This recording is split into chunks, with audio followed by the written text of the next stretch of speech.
Welcome all the members to the Chamber Forum in search of post-COVID-19 business survival. I would like to welcome all of you behalf of the Federation of Chamber of Commerce and Industry Sri Lanka and Colombo Chamber of Commerce. We appreciate the Federation of Indian Chamber of Commerce and Industry, FICCI, also to be a partner to this forum. I welcome all the panelists came forward to represent their respective chambers to find collective solutions together. The idea of this forum is to study our current issues and come out with positive and productive solution. In short, as our theme says, in search of post-COVID-19 business survival. Then I'll move to Dinuk Hettiarachchi, the last panelist representing the Chamber of Young Lankan Entrepreneurs. Dinuk studied at St. Joseph's College. He was a fellow member of the Institute of Chartered Accountants of Sri Lanka, a fellow member of the Chartered Institute of Management Accountants of UK, fellow member of the Society of Chartered Management Accountants of Sri Lanka, and a fellow member of Certified Public Accountants Australia. Dinuk Hettiarachchi is currently the managing director of Hettiarachchi and Company, and a leading firm of chartered accountants, past partner of Vijayaratna and Company, chartered accountants, and chairman of 3DH International Group, which is a diversified group of companies operating in Singapore, Australia, and UAE. He's a board member of HVA Foods PLC too. He's a past chairman of the Chamber of Young Lankan Entrepreneurs, COIL, and is the country representative of the Asia Pacific Trade Agreement Chamber of Commerce and Industry, FCCI. Dinuk, you have a vital, highly qualified professional in the finance area. So in a crisis like that, all businesses need financial support.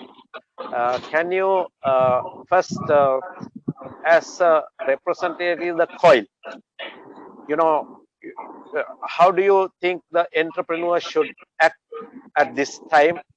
You can explain that, and you can move to, give us some insights. What are the things that we should be doing at this hour to shape our organizations with the financial discipline? Thank you. Good evening, everybody. It's a pleasure for me to come on board on this panel. And thank you very much to the Federation for inviting me. And it is an honor for me to represent our Chamber COIL at this esteemed forum. First and foremost, I think I need to, and all the panelists would also agree probably, that we need to mention the valiant efforts by our security forces, the health staff, who's in the front end of this entire period, who is helping to keep our country at a level where we are not talking about mass scale funerals and things like that, and which has enabled us actually to talk about a continuity and the future rather than talking of bleak news of large number of deaths and things like that. So I need to mention and congratulate those front-end staff and the various authorities and government institutions who are helping us to stay safe. Kirti, yeah, I would say, if you see the life of an entrepreneur, everybody who owns a company or even a small little operation would agree with me. Life, owning a company is all about crisis management. And right through, day to day, when you go to office, your role is more of a crisis manager, even, in the good times as well. So I think I would like to put a bit of a positive spin on this whole period. True, there is a huge calamity We don't know where things will end up. The entire world is in a lockdown phase. A lot of companies are facing a lot of adversity. But also, in times of adversity, you do find opportunities. So that is something that we could, as entrepreneurs, focus on. Very especially, I mean, if you see some of our chamber members, where we were having a little chat the other day, some of our members are, again, I mean, an entrepreneur is an innovative person, thinks out of the box. So what has happened is that over a period that we had been running with our day-to-day operations, we have forgotten to think differently. We've forgotten to innovate. So now we have got we are forced to now slow down our pace and think again, think of various things, what we can do and be innovative, think out of the box and see how we can come out of this situation. If I'm to touch on your second part, what you say, what could we do? I mean, I would suggest look at a 6 months horizon. Maybe some industries like Dinuk, you can just come out with some details of the government has already given some relief package or rather some facilities through banks to the businesses. You can come Correct. out. Yeah, I was just about to touch upon them. So as a business owner, I think the best is, I mean, the government has given a 6 months debt moratorium. They have given a facility of having up to a value of 25 million rupees to get a 2 months working capital loan repayable. It's only at a 4% interest rate, repayable over a period of 24 months.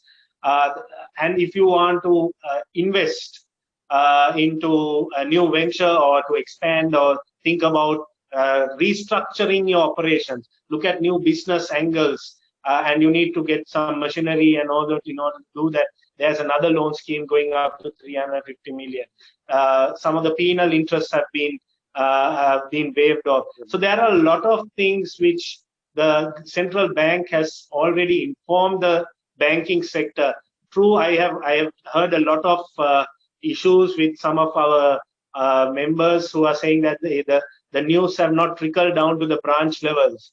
And I think in a few months, in a few days, I was at a meeting at the finance ministry recently also. So they are doing a lot of efforts to make actually to the fact that I think the governor of central bank also said that they will even go on to take legal action from the banks if you don't pass on these benefits to the business community. So these kind of incentives have been there. So look at a 6 months horizon and see whatever you restructure, even if you cut down your salaries and all that, you will have a fixed cost which you have to bear, whether you like it or not. I mean, that's a fact, right? So we have to think that, okay, what could we do in order to cover that fixed cost?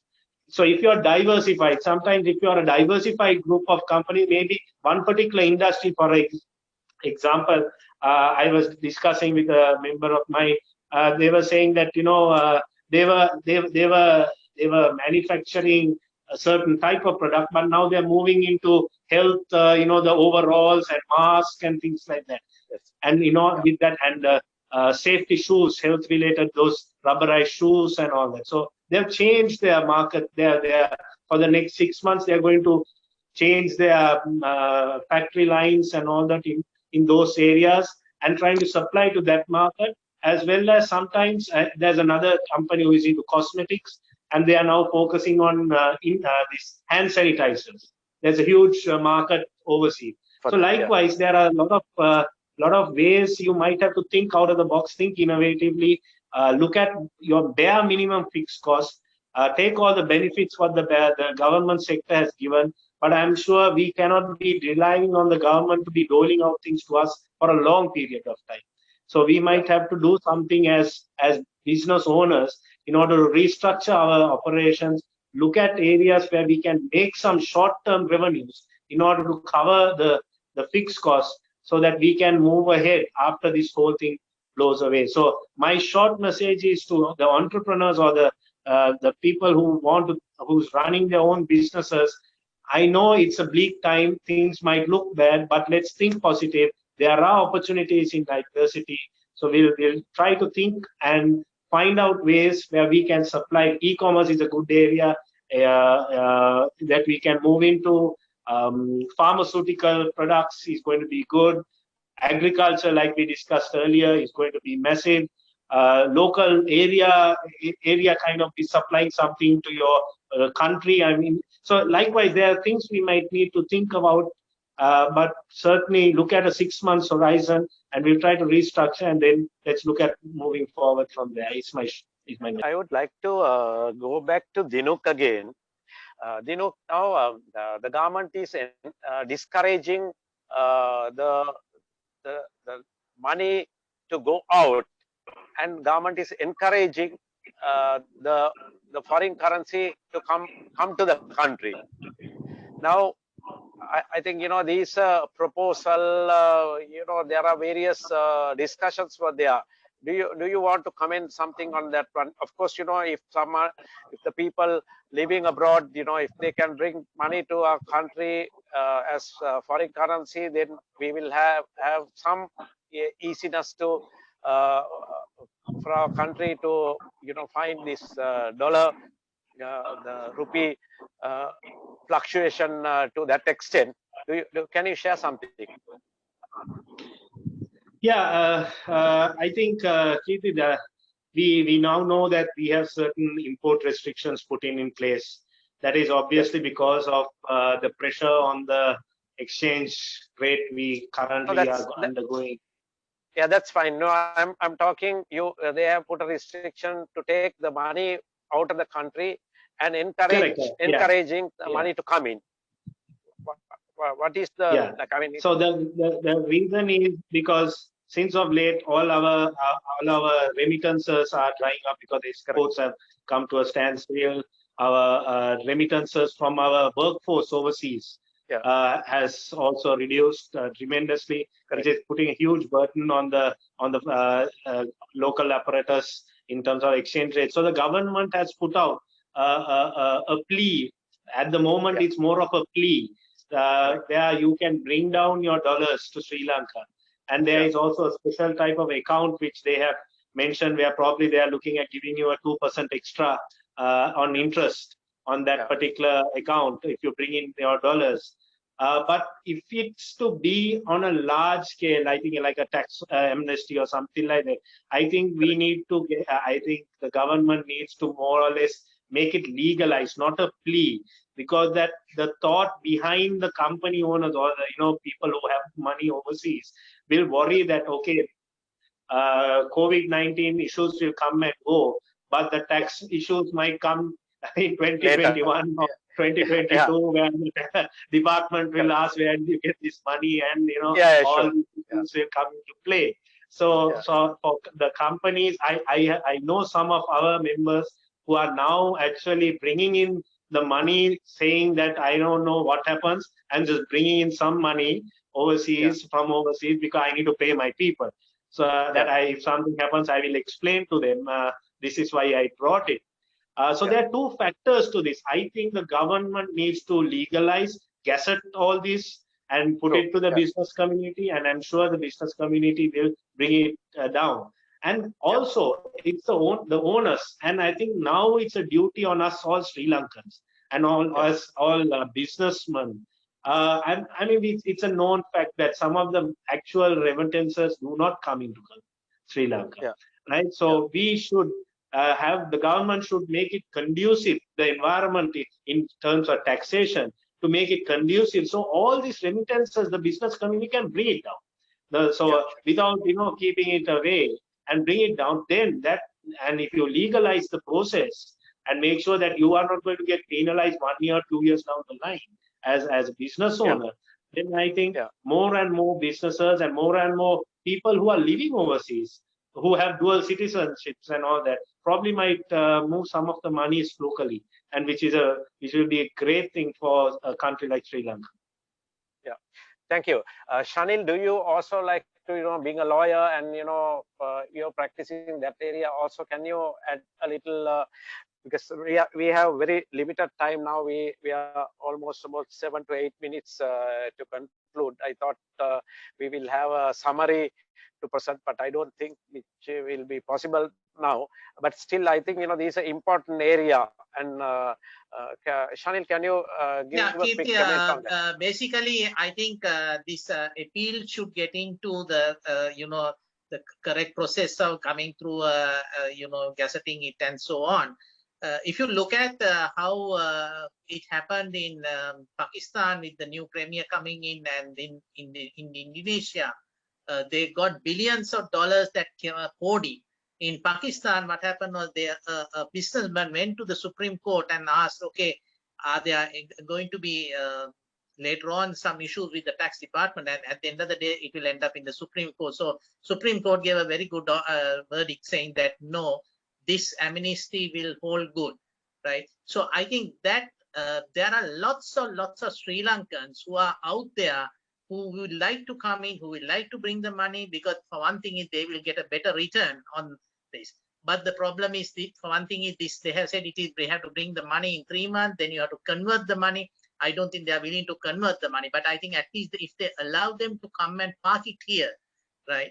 If you look at Singapore 20, 30 years ago, no, they never asked who brought the money, what the money was. So I think our legislation should also look at the Money Laundering Act and the Inland Revenue Act being amended to facilitate this, because either way, these people bring this money. These are maybe exporters from Sri Lanka or people who have earned abroad, who are willing to come back. I mean, they will like to have that moratorium, a secure moratorium, where it is in black and white, right? And I'm sure if we do that, it's not only Sri Lankans, people in the region will definitely come and park their money in this country. Yeah, that's agree, Shanil. That's a. I would like to add one point to add to Shanil what he was saying. After this whole process, I think there are a lot of companies who would like to relocate some of their factories and all that away from China also. That is increasingly being spoken about. So Shanil is quite correct that if we create the correct conducive environment for the business community, those kinds we could attract not only the Sri Lankan businesses, but some of those businesses who would like to have a regional factory. Maybe they would like to look at Sri Lanka also as a destination. So proper legislation is key. So I think it is time for me to sign off and say bye to all our panel members. You've been a wonderful panel, and of course your insights were very, very useful for our viewers. And of course, as our two chambers will put all these key points, and we'll try to send them to the government or the proper authorities to see that some benefit out of this forum. Thank you. Thanks a lot.